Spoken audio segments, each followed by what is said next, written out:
be seated.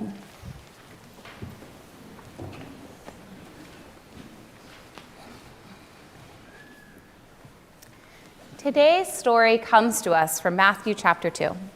It is the traditional gospel passage for the celebration of Epiphany, which is on Tuesday, January 6th. It is also one of the many options appropriate for Christmas too, which is also celebrated today. Let me orient you to our story here. We've got Bethlehem over here where Jesus was born. This is Jerusalem, the temple, the townspeople, the Pharisees and the scribes. This is Herod's palace, and this will be Herod for us today. And then far over here in the east, we have our wise ones, the Magi.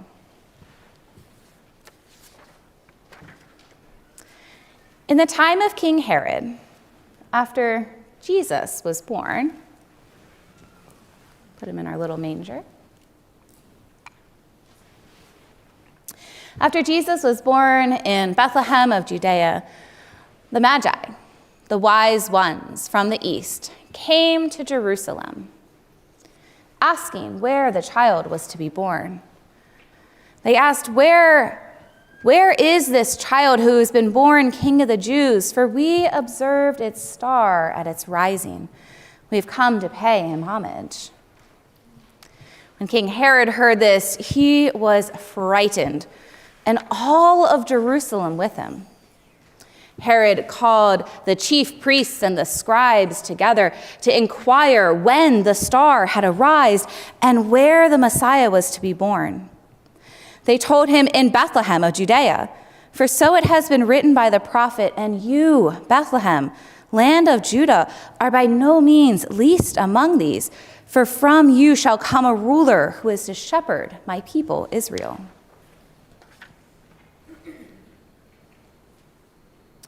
Then Herod secretly called for a meeting with the Magi.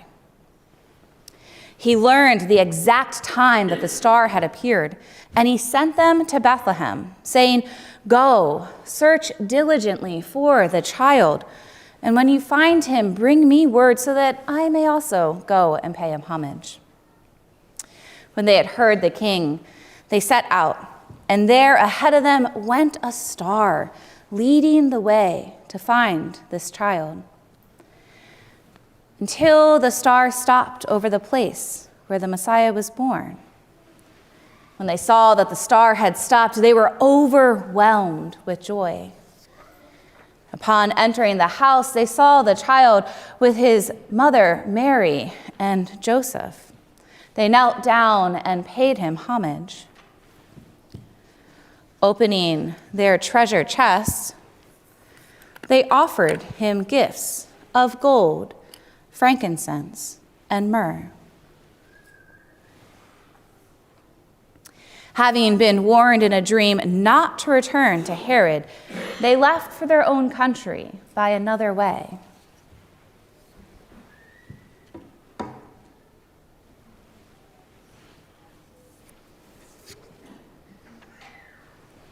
Now I invite you to wander along with me to enter into the story as we create the sermon together, sharing the wisdom among us.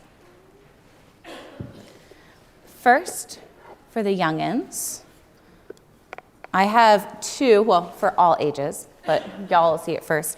I've got two kits here that we can pass around to show you the gold, frankincense, and myrrh. Anya, would you mind grabbing one? Take a peek, and then the whole box. And then Emilia, do you mind coming up and grabbing the other box? Take a peek and look it around. Sure. Liana, you have a question? Okay. Oh, can we get a microphone?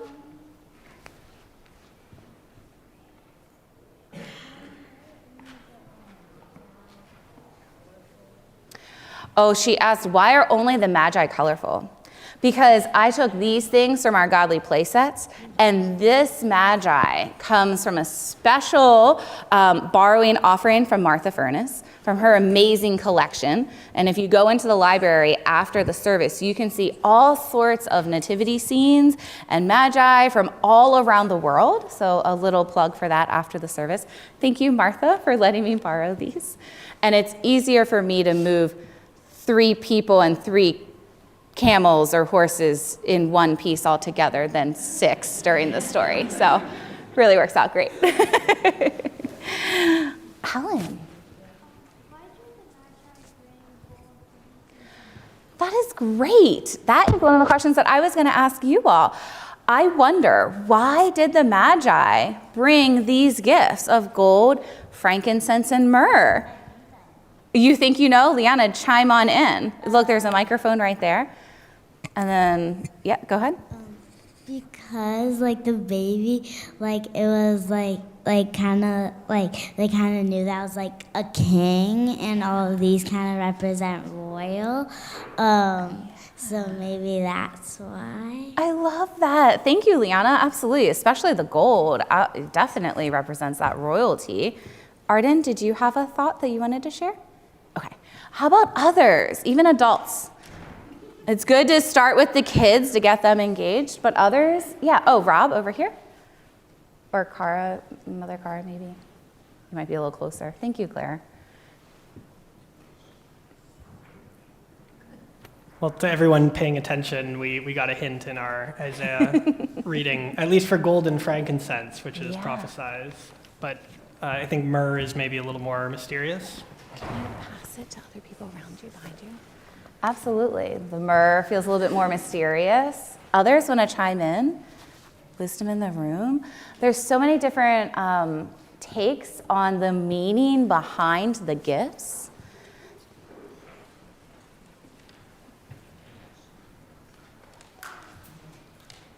Oh, yes. Microphone coming.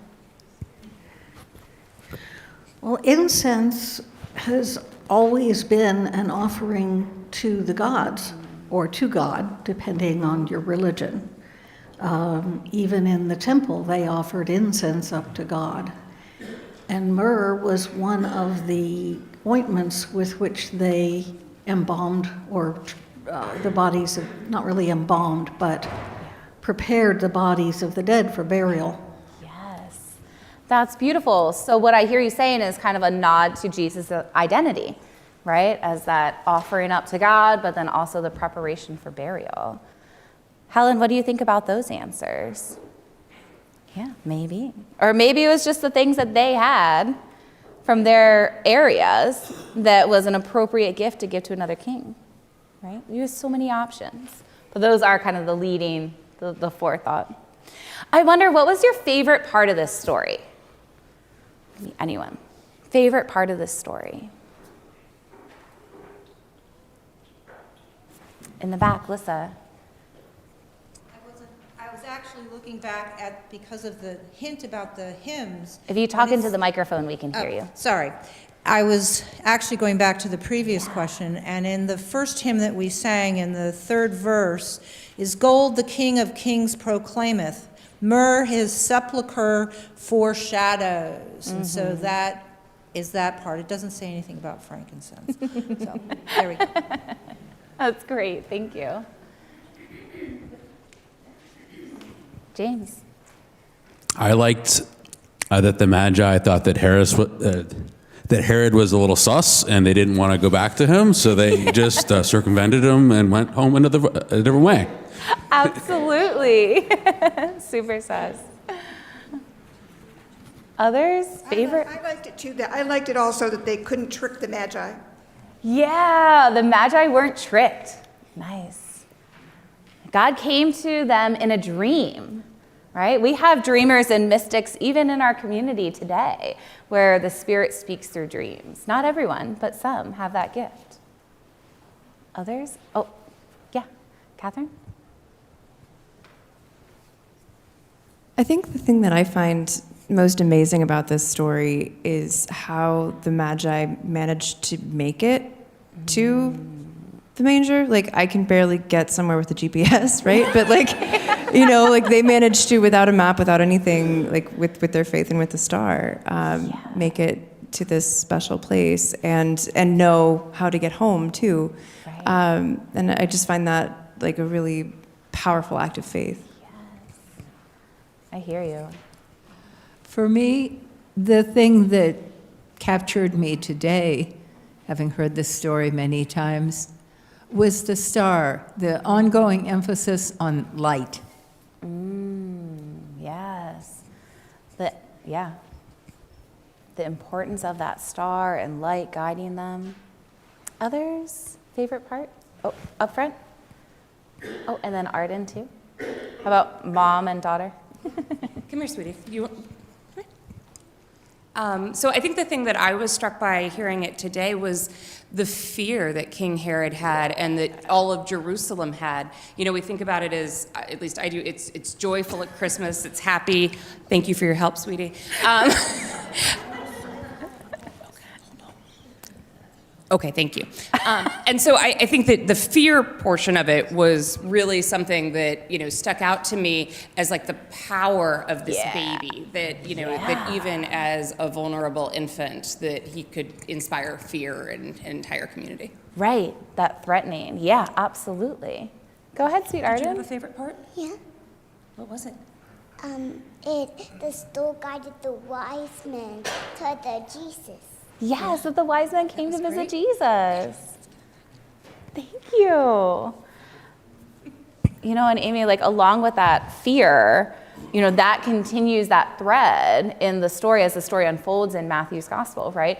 The wise men go a different way home to avoid him, not to tell. Later, Jesus and his his parents, he was a babe, flee to Egypt, right? To try to escape the wrath and the decree that any child under a certain age was to be nixed.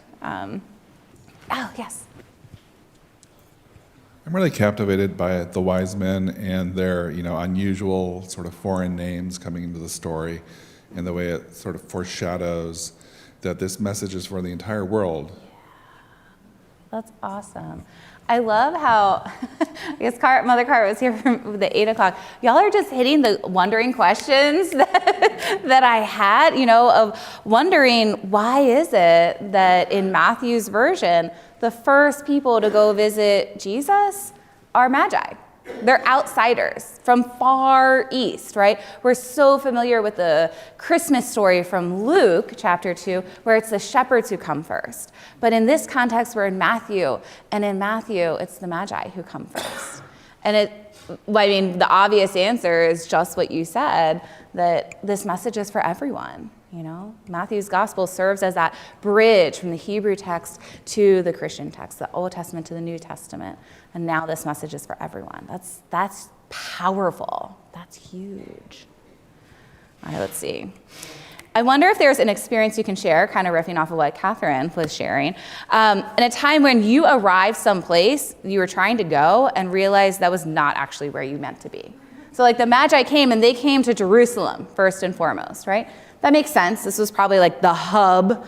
Even as outsiders, foreigners, they probably know this is, downtown, essentially. And they came here to ask, where are we to go? And then eventually they found their way. Even with GPS, sometimes it's hard. Well, that's what I'm saying, like even for today. She goes, Mommy, they didn't have GPS. Their star was their GPS. They were readers of the stars, astrologers. Oh, excellent, thank you. Everyone get to see these? I wonder if anyone has a story to share. You tried to go a place and ended up somewhere totally different.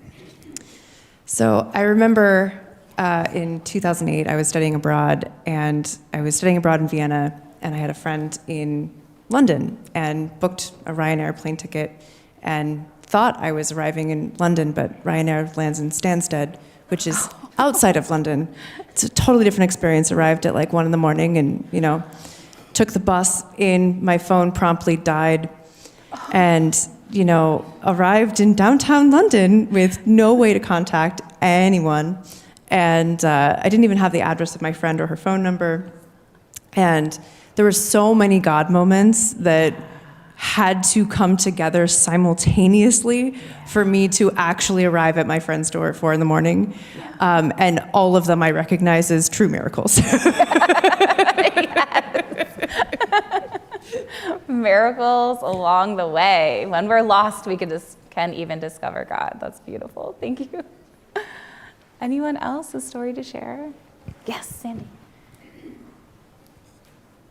So before GPS, I was driving from Washington to Ann Arbor to visit my brother with my 2 children. And we had at that point written directions, and so I gave them to my older child. I can't remember how old he was, but the older of the 2 of them, and said, okay, you read the directions and I'll drive. So we got to the point where he said, turn left, turn right, turn here, and you come to a cul-de-sac. Well, there was absolutely no cul-de-sac. So he had skipped like a page and a half of directions. So at that point, I just gave it to the other child and said, you try. You try. Nice. Miss Arden, did you have something you wanted to share?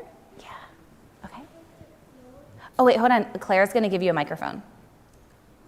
Go ahead. I go to Florida for Christmas. And I swim in the pool. You swam in the pool? You did? You went on a trip. And did you get there safely or did you get lost along the way? I got there safely. You got there safely. Your parents nailed it. That's awesome. But it was so long. It was so long. It was so long. Yeah, sometimes our journeys feel like for ages. Thank you. That was great. All right. Oh, yes, another story. Come along. A few years ago, Diane and I went to see Trans-Siberian Orchestra. Oh, nice. And I had used Spot Hero to get a parking space, and I plugged in the address, and I just basically pulled up the first iteration of that address in my GPS. And we got where the Waze said, you've arrived, and I'm looking around, there's no parking garage. There's nothing here. And I looked more closely and realized that the address I had plugged in was in Southwest instead of Northwest. Oh. So I plugged in the right address, and we actually managed to get there in time for the show. But I'm navigationally challenged even with GPS. At least you were there together, right? Right. Oh my goodness. Let's see. We talked about that. Mother Jess? Yeah. I have one Oh my last gosh, story. Alicia, please jump in. My husband and I were driving down the coast of Turkey from Çanakkale all the way down to Ephesus. And somewhere around Incirlik, we take a wrong turn. And I don't know where we ended up, but it was pitch black in the middle of an olive field. And we were like, we're in the middle of Turkey. Neither of us speak Turkish. Like, we don't know where we are. And the roads there are very beautiful, by the way. They have gorgeous, this was 2013, they have gorgeous highways.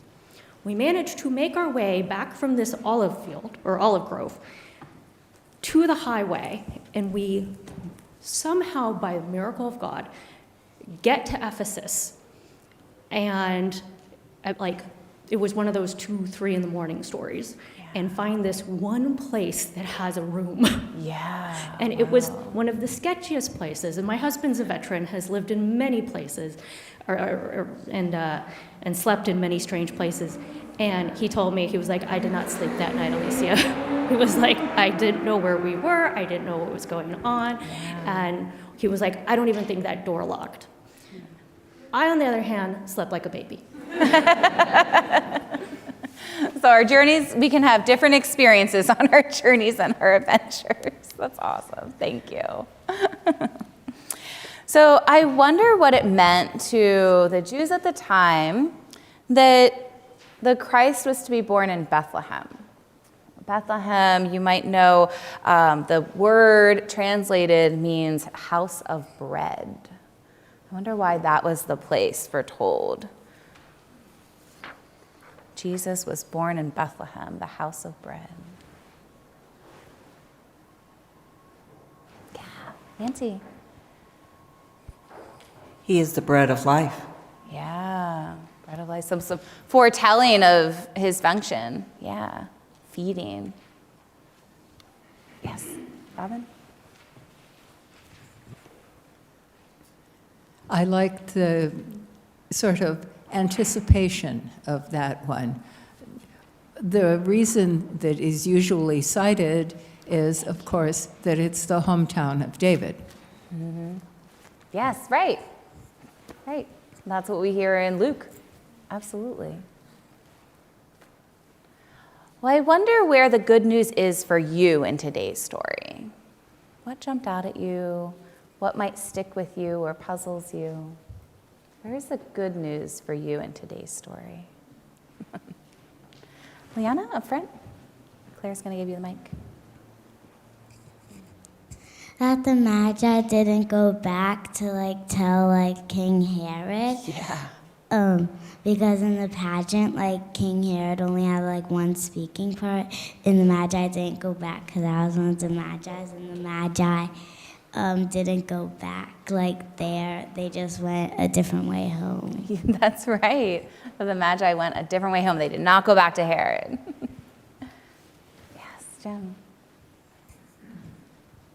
There seem to be always signs that lead the way.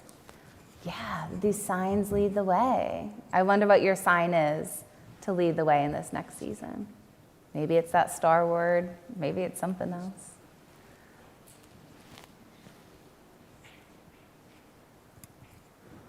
I think what Amy was saying about the fear has kind of been percolating in my mind this time, and I think the magic of the story, the blessing of the story, is how we know Herod's decree is coming. We know there's this fear that has completely percolated the entire town, right? We know that terrible things are happening, and yet the Christmas story perseveres, and Christianity as a faith perseveres in spite of all of this fear.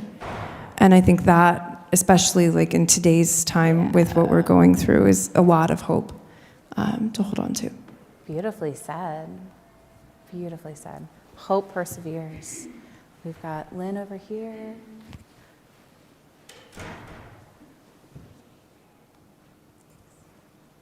I think it's the gifts that were brought and to honor Jesus, but he was our gift.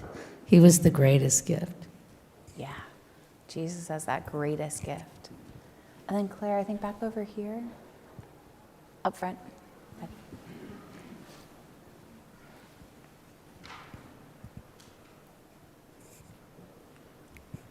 What strikes me is that the message is for the whole world, for every last person on earth.